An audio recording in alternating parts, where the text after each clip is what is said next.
Oke temen, jadi di video ini di sini gue mau sharing ya, gimana sih caranya untuk setting screen recorder ataupun perekam layar. Ya, jadi buat kalian yang suka record gameplay ataupun game kalian menggunakan HP Android dan untuk menghindari yang namanya lag dan juga patah-patah ya. Karena kan banyak banget kendala pada saat kalian record gameplay, khususnya cuma pakai HP kayak gitu, dan itu sering banget kendala. Entah itu hasil videonya burik gara-gara kalian record gameplaynya itu ya berat HP-nya. Terus juga ada yang mungkin yang nggak nyaman lah kalau kalian apalagi main game Battleground harus nemuin beberapa momen penting, ternyata hasilnya ya harus ya sirna aja begitu. Sayang banget kalian udah buang-buang waktu, ternyata hasilnya nggak maksimal. Jadi di video ini nanti bakal gue share, dan ini adalah cara yang dari awal terus terang aja gue nge-YouTube sampai sekarang. Kalau gue record gameplay, gue cuma pakai HP recordnya, itu pasti gue setting untuk HP gue, dan terserah untuk HP-nya apa aja. Jadi pastiin aja buat kalian yang pengen simak cara ini, silahkan ditonton aja dari awal sampai akhir guys.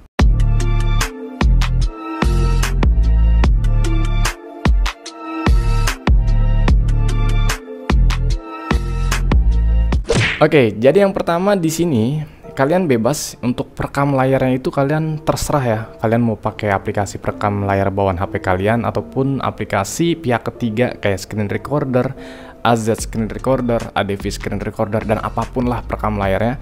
Cuman yang pasti yang perlu itu ada yang perlu kalian setting untuk perekam layarnya. Biar apa sih bang? Ya biar performance HP kalian tuh nggak terganggu teman-teman, karena nggak terlalu terbebani pada saat kalian record gameplay kalian nanti. Akhirnya kita langsung masuk aja ke bagian settingan perekam layarnya. Ya seperti yang gue jelasin di awal, itu bebas perekam layarnya apa aja. Di sini gue simulasiin gue pakai perekam layar bawaan aja. Oke, di sini untuk settingan perekam layar kayak biasa pasti bakal tersedia resolution, kualitas video, orientasi, sumber suara, laju bingkai dan lain-lainnya lah pokoknya. Di sini kita bakal bahas untuk resolusi dulu. Nah, biasanya resolusi itu ini adalah hasil video yang nanti kita bakal pengen dijadikan pada saat hasil videonya itu jadi kayak gitu. Jadi semakin resolusi tinggi yang kita terapkan, maka hasil videonya bakal jernih gitu teman-teman, bakal jelas banget gitu, bakal tajam banget kualitasnya.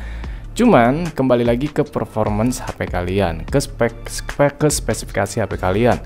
Semakin penuhnya internal memory, semakin rendahnya juga spesifikasi HP, itu juga kasihan juga teman-teman pada HP-nya. Jadi gue saranin untuk resolusi lebih baik kalian setting maksimal sih 720p teman-teman. Maksimal untuk saran gue. Kenapa sih bang harus 720p? Kan era sekarang tuh udah sampai 4K. Tenang aja teman-teman. Kalau untuk convert videonya nanti, kalian ngerender videonya nanti, ngedit videonya nanti, pada saat kalian recordnya itu cuma pakai 720p, nanti editnya kalian bisa langsung render ataupun diekspor ke resolusi lebih tinggi, biar hasilnya bisa lebih tajam. Kayak gitu. Itu cara ngesiasatinnya. Jadi pada saat kalian recordnya, intinya biar nggak keganggu ataupun nggak masalah patah-patah kayak gitu. Jadi kalian pakai aja resolusi di 720p. Terus untuk kualitas video, nah kualitas video ini bakal tersedia bitrate teman-teman. Nah, bitrate ini adalah kecepatan hasil videonya itu sendiri. Semakin bitrate yang kita terapkan, ini sama halnya seperti resolusi, maka hasil videonya bakal tajam banget. Tapi kembali lagi kepada device yang kita pakai. Semakin rendahnya spesifikasi HP yang kita pakai dan setting perekam layarnya ataupun screen recordernya kita setting terlalu tinggi, itu juga nggak akan maksimal nanti hasilnya. Yang ada malah hasilnya patah-patah. Terus pada saat kita record juga berjam-jam ya pastinya bakal nggak nyaman. Jadi untuk bitrate ini gue saranin maksimal di angka 16 Mbps. Paling rendahnya berapa bang kira-kira? Paling rendahnya karena kita menggunakan resolusi 720p, gue saranin paling rendah banget itu 6 Mbps. Jangan di bawahnya teman-teman. Karena itu bakal berasa banget perbedaannya pada saat kalian setting di kualitas video ataupun di bitrate-nya itu di bawah 6 Mbps. Itu hasil video rekaman kita tuh bakal terlihat sedikit pecah teman-teman. Jadi gue saranin sih minimal itu 6 Mbps, maksimal 16 Mbps. Ya kalau kalian HP-nya mungkin lebih memadai, lebih oke gitu teman-teman, bisa kalian naikin lagi ke 24 Mbps bahkan sampai 50 Mbps. Itu no problem sih. Cuman kalau gue cenderung dipakai antara 8 Mbps. Kalau gue pribadi nih dari awal recordingnya, nah kayak gitu. Nah lanjut lagi ya, setelah resolusi, kualitas video udah, dan orientasi ini ya tampilan, tata letak tampilan hasil videonya nanti. Mau otomatis, potret, berdiri, ataupun menyamping. Ya kalau record gameplay Battleground ya, ataupun game-game yang tampilannya menyamping ya gue saranin sih kalian langsung landscape aja horizontal. Cuman ini untuk minimalisir yang namanya masalah pada saat kalian recording, mungkin nanti kalian pada saat recordnya nanti kesalahan, kalian mencet notifikasi langsung kebuka aplikasi, kalian pakai otomatis aja dah, mendingan. Menurut gua sih, ini untuk menghindari masalah-masalah hal sepele kayak gitu. Nah, lanjut lagi ke laju bingkai, teman-teman. Laju bingkai itu hampir serupa dengan bitrate. Cuman yang membedakan adalah ini lebih cenderung larinya ke FPS, frame per second. Semakin tinggi FPS yang kita terapkan ataupun laju bingkai yang kita terapkan di hasil perekamannya nanti, semakin smooth juga pergerakan si hasil perekamannya itu sendiri, teman-teman. Contoh, misalkan kalian menerapkan di laju bingkai 15 FPS. Itu bakal terlihat banget untuk gerakan game kalian itu sedikit kasar gitu, teman-teman. Tapi kalau kalian naikin untuk FPS-nya ini di antara 48 FPS, bahkan mungkin kalian support sampai 90 FPS seperti device ini, mungkin itu bakal menghasilkan hasil video yang bakal berkualitas tinggi banget, alias nggak patah-patah banget, smooth banget, teman-teman. Cuman ya balik lagi, untuk FPS pun sama halnya seperti bitrate maupun untuk resolusi kayak gitu. Semakin tinggi FPS yang kita terapkan, maka kinerja CPU device kita bakal bekerja lebih optimal dan lebih maksimal banget. Jadi ya bakal menimbulkan hasil panas pada HP kita. Nantinya ujung-ujungnya HP kita bakal panas. Yang ada nanti pada saat record, itu nanti yang ada malah patah-patah juga. Nggak bakal nyaman kalau kalian menerapkan FPS-nya terlalu tinggi juga kayak gitu. Jadi gue saranin ini kita siasatin seperti layaknya kita setting di bagian kualitas video. Jadi kita pakai di 60 fps aja paling maksimal. Jadi nanti setelah kalian udah menggunakan resolusi 720p dan untuk fps 60 fps, nanti balik lagi pada saat kalian ngerender ataupun ngeksportnya itu, kan ada aplikasi KineMaster gitu ya, CapCut ataupun aplikasi apapun itu, aplikasi editing yang kalian pakai, itu kalian tinggal siasatin aja biar hasil videonya biar lebih maksimal. FPS-nya dipakai berapa, resolusinya pakai tinggi lagi gitu, nggak jadi masalah. Yang penting pada saat kalian recordnya itu nggak ada masalah ataupun trouble, teman-teman. Nah, lanjut lagi untuk settingan berikutnya, mungkin ini nggak terlalu penting, kunci layar untuk mengakhiri, tampilan gerakan. Mungkin yang terpenting adalah yang paling utama kalau record gameplay itu adalah sumber suara. Sumber suara itu penting. Ini balik lagi ada dua tipe ya kalau sumber suara sih. Kembali lagi ke kebutuhan, ada yang pengen kedengeran suara kaliannya, ada juga yang cuman pengen kedengeran suara gamenya juga. Ada juga yang pengen kedengeran dua-duanya.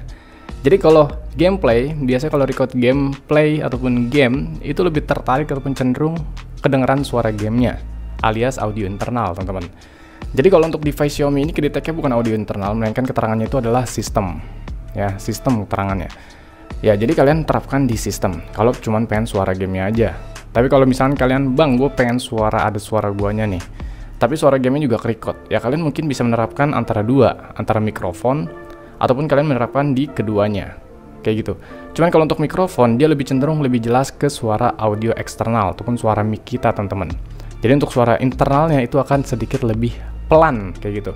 Tapi kalau kalian tersedia, minimal Android 10 ke atas itu bakal tersedia audio internal dan audio eksternal, itu kalian bisa menerapkan keduanya. Jadi hasil audio game kalian dan suara mic kalian itu bakal jelas banget. Jadi penonton juga bakal tahu nih, hasil suaranya itu bagusnya seperti itu. Kayak gitu, teman-teman.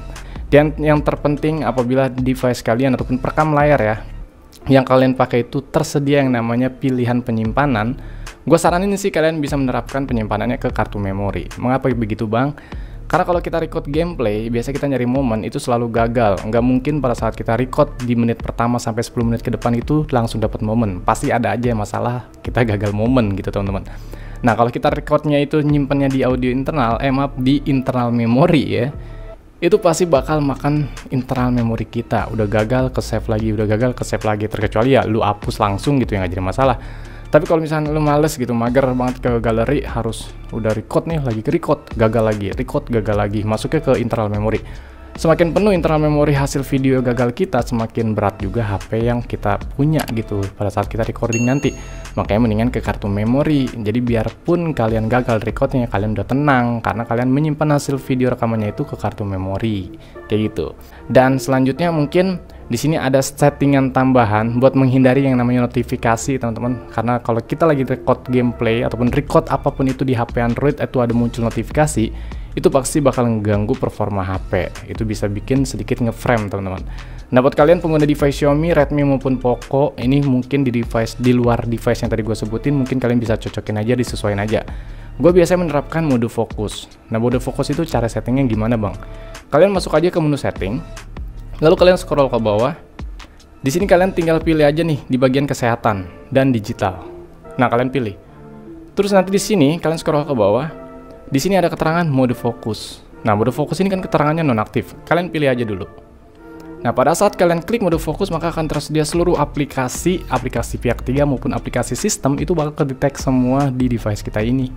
Nah, jadi kenapa settingannya masuk ke mode fokus, Bang? Kalian silakan di checklist aja semua aplikasi tersebut yang sekiranya selain game kalian dan aplikasi perekam layar kalian. Biar apa sih, Bang? Jadi aplikasi yang udah kalian checklist semuanya nih, seperti WhatsApp, ini gue checklist nih, YouTube Studio, terus browser, itu kan sering banget muncul notifikasi.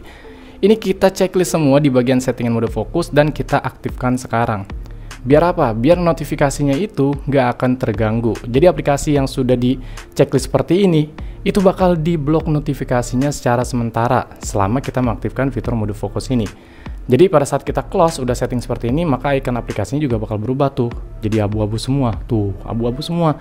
Dan ini semua aplikasi yang warnanya udah abu-abu itu udah nggak bakal munculin yang namanya notif lagi, teman-teman. Kurang lebih sih kayak gitu doang sih. Dan ya, kalian bisa lihat aja untuk hasil recordan gua menggunakan HP Android ini, tepatnya HP ini. Ya, jadi kurang lebih hasil videonya menggunakan setting seperti ini kurang lebih seperti ini, guys.